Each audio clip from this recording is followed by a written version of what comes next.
First cabinet of free India 1947, অর্থাৎ যখন আমাদের দেশ স্বাধীন হয়েছিল সেই সময়ের প্রথম যে ক্যাবিনেট, সেখানকার আমাদের কারা কারা মেম্বার ছিলেন সেটা একবার জেনে নেব।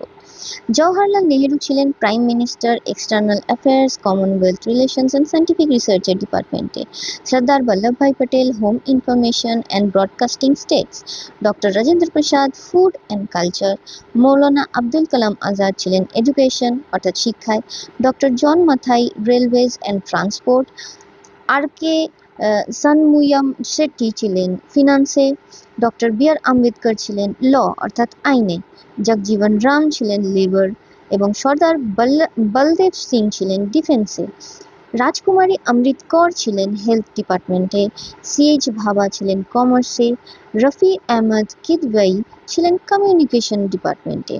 ডক্টর শ্যামাপ্রসাদ মুখার্জি তিনি ছিলেন ইন্ডাস্ট্রিজ অ্যান্ড সাপ্লাইজের দায়িত্বে। ভিএন গাডগিল তিনি ছিলেন ওয়ার্কস, মাইন্স অ্যান্ড পাওয়ারের দায়িত্বে।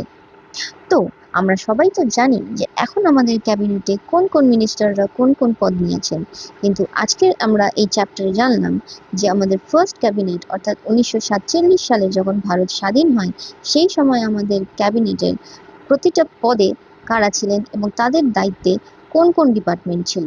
Thank you.